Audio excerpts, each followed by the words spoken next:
Hey guys, today we're talking about the man who literally gave birth to the word Kafkaesque, a guy who became a bestseller across the world but never got to see the success of even a single book in his lifetime. And if his friend Max hadn't been there, maybe none of us would ever have read a single Kafka book.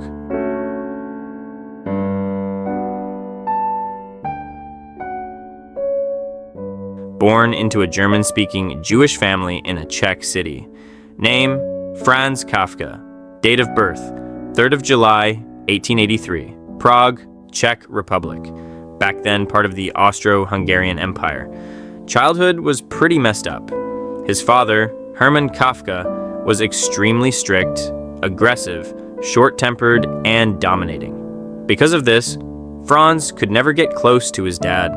We know all this from Kafka's famous Letter to His Father, original German, Brief an den Vater, written in 1919. It was more than 45 pages long, but he never sent it.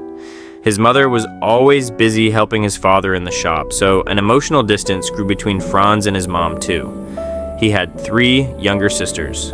All 3 were killed in Nazi gas chambers in 1942 to 43.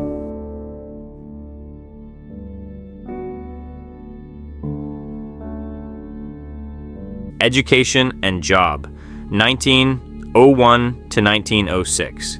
Studied law at the German University in Prague. Not his choice, pure pressure from his father.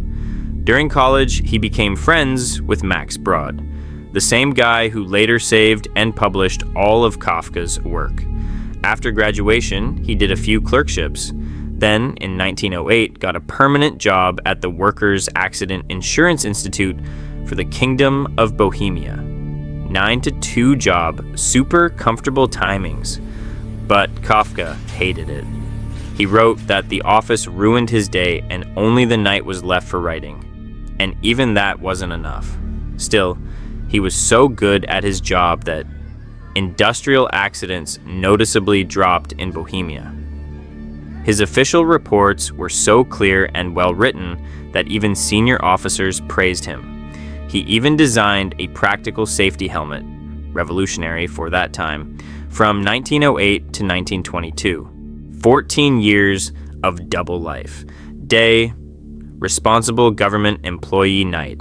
A writer pouring every fear, every anxiety, every guilt onto paper.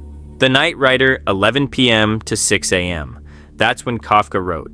He'd come home at 2 p.m., collapse on the bed, but sleep wouldn't come. Insomnia, migraines, constant anxiety, and from 1917, tuberculosis. He wrote under candlelight or dim lamp. Once he started, it was like a ghost possessed him. He just couldn't stop.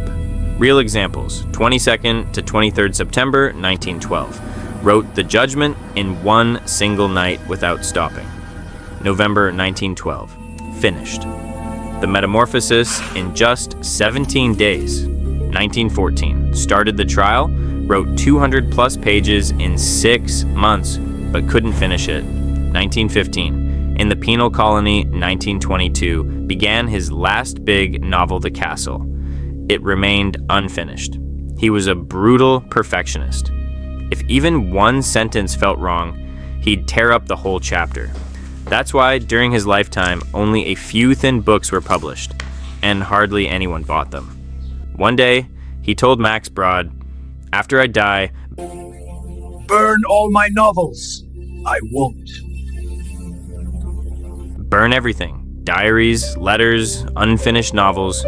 Max straight up said, "No, I'm not doing that."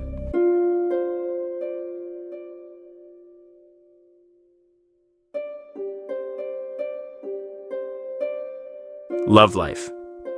Kafka's love life was exactly like his stories, full of longing, anxiety, and unfulfilled desires. He never married, but had 3 major relationships.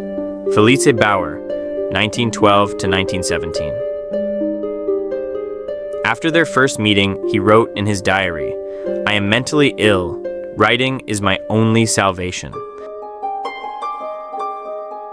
To Felice, he wrote, "Dear Felice, I love you with a feverish love. It doesn't let me sleep, eat, or live.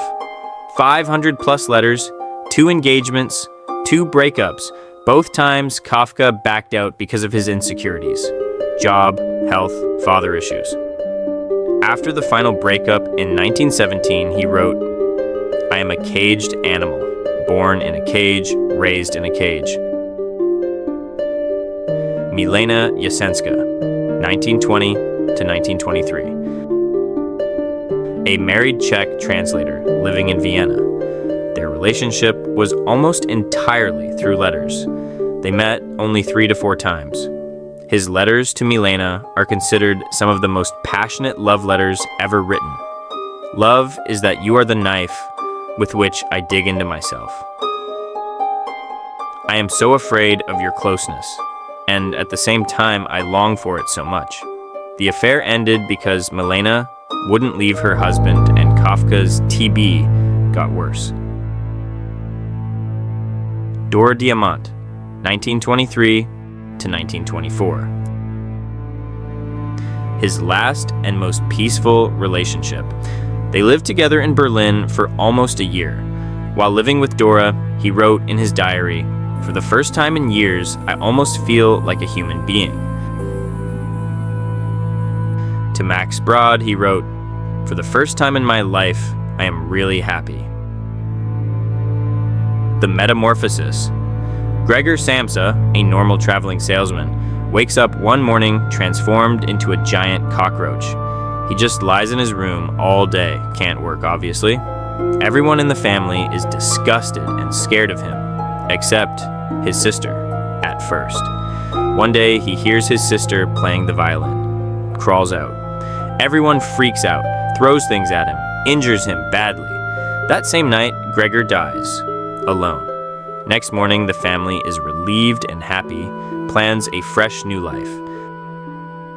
A person becoming a stranger in his own home. That's Kafka's The Metamorphosis. 3 June 1924, Kirling Sanatorium near Vienna. Kafka died at age 40 with Dora by his side. Even after his clear instructions to burn everything, Max Brod published all the novels, stories, and letters. That's how we got The Trial, The Castle, The Metamorphosis, and the word Kafkaesque. Why is Kafka still relevant today?